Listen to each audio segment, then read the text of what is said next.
হযরত উমর রাদিয়াল্লাহু আনহু বলেন, ওই ব্যক্তিকে দেখলে আমার বড় কষ্ট লাগে, আমার আফসোস লাগে, আমার কলিজাটা ফেটে যায়। ইন্নী লা আকরাহু রাজুলান সাবাহ লালান লা ফি আমালি দুনিয়া ওয়ালা ফি আমালিল আখিরা। যে দুনিয়ার কোনো কাজেও নাই, আখিরাতের কোনো কাজেও নাই, ওই ব্যক্তিকে দেখলে আমার বড় কষ্ট লাগে। সাবাহ লালান, আমার কলিজাটা কান্নায় ফেটে যায়। যে দুনিয়ার কোনো কাজের মধ্যেও নাই, আখিরাতের কোনো কাজের মধ্যেও নাই।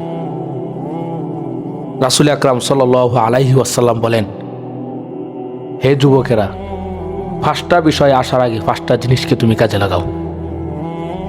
শাবাবাকা কবলা হারামিক, বৃদ্ধ হয়ে যাওয়ার আগে তোমার যৌবনটাকে তুমি কাজে লাগাও। সিহাতাকা কবলা মারদিক, অসুস্থ হয়ে যাওয়ার আগে তোমার সুস্থতাকে তুমি কাজে লাগাও। গিনাকা কবলা ফাগরিব, গরিব হয়ে যাওয়ার আগে তোমার ধনাঢ্যকে তুমি কাজে লাগাও। হায়াতাকা কবলা মাউতিক, মৃত্যুবরণ করার আগে তোমার জীবনটাকে তুমি কাজে লাগিয়ে যাও। আপনি সারাদিন বসে থাকবেন, আপনার সময় চলে যাবে। দাঁড়িয়ে থাকলেও আপনার সময় চলে যাবে। সময় কোনোভাবে আপনি ধরে রাখতে পারবেন না, কিন্তু এই সময়কে যারা কাজে লাগাবে তারাই সফল কাম।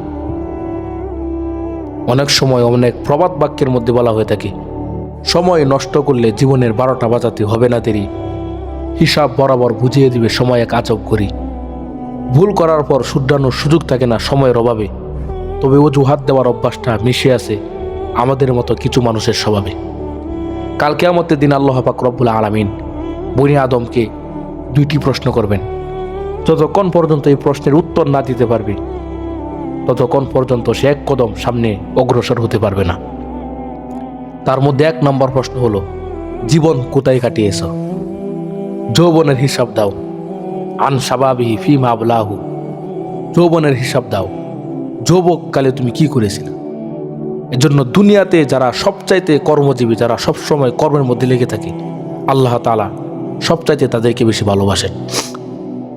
যারা দুনিয়াবী কাজ করে, আখিরাতের কাজ করে, আল্লাহ তাআলা সবসময় তাদেরকে ভালোবাসেন। এমনকি আল্লাহ পাক রব্বুল আলামিন সময়ের কসমকেই বলেন, ওয়াল আসর, সময়ের কসম, ইন্নাল ইনসান, নিশ্চয় মানুষ ক্ষতিগ্রস্তের মধ্যে আছে।